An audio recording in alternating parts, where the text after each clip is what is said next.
Now, let's go back to the hip thrust.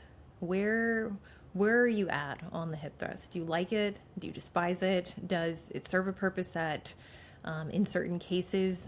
What are your thoughts? Yeah, I'm past the point of despising it. Like I think I'm pretty indifferent to it at this point.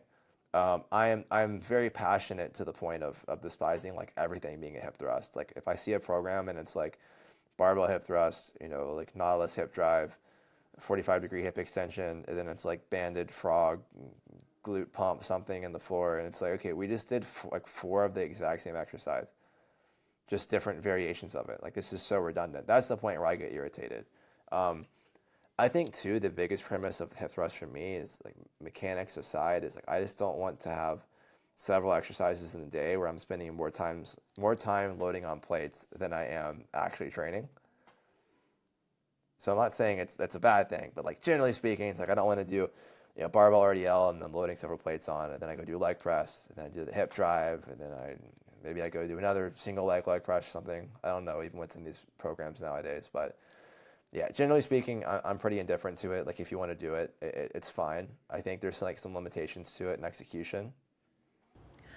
No, I agree. I'm with you, and it's something. It's interesting because the last few builds that I've done several years ago, I was hip thrusting 3 times a week. That was my A1. So I was starting movements off with 4 to 5 sets of hip thrust. Anywhere from 10 to 20 reps, and like sure, I saw growth, but I was also like, Jesus, like I'm doing like 400 pounds. Like I don't like how much more weight am I gonna have to do? Because my glutes, they grew, but they didn't grow that much. Like there wasn't a hefty or reasonable return really for the amount of volume on a weekly basis. And it was really last year when I went through my last builds with Jordan, we took hip thrust out. And I mean, like my program was very much oriented around hinging, unilateral squat patterns, so using a contralateral load. And with my intention, yes, it was to build stability, but it was also um, to load the glute med in a meaningful way that wasn't limited to just a machine abduction or a cable abduction, because that was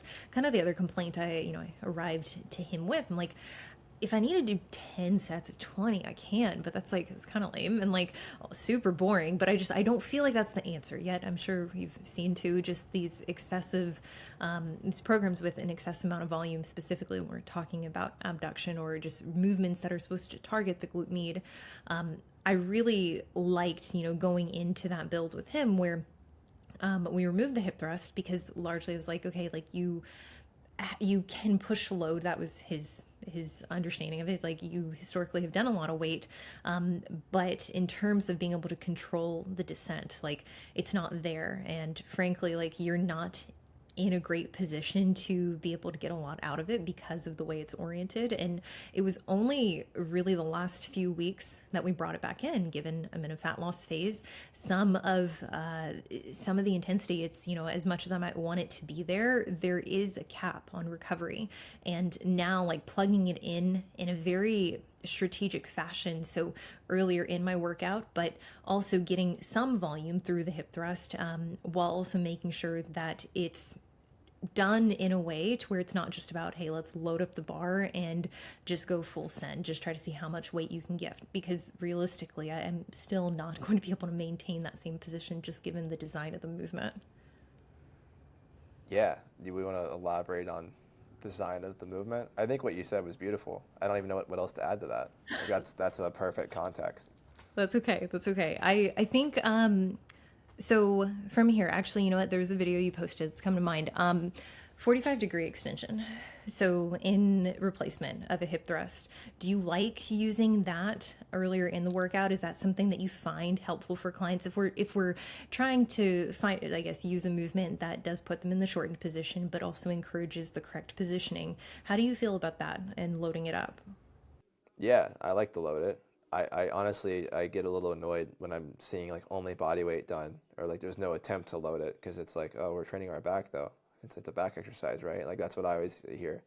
Um, no, I like it a little bit better, especially as a teaching tool for hip extension, because if we just look at like the orientation of a 45-degree hip extension, it should be pulling us into relative flexion, and I don't want anybody to go do it with like an absolute ass load of like thoracic flexion. I don't want to be like bent over like that, but like Generally speaking, that's gonna help me pull my rib cage down towards my pelvis. So I'm gonna get, again, like we talked about earlier, a better rib cage to pelvis relationship. So more neutral pelvis. I'm gonna be able to extend my hips better and train my glutes better.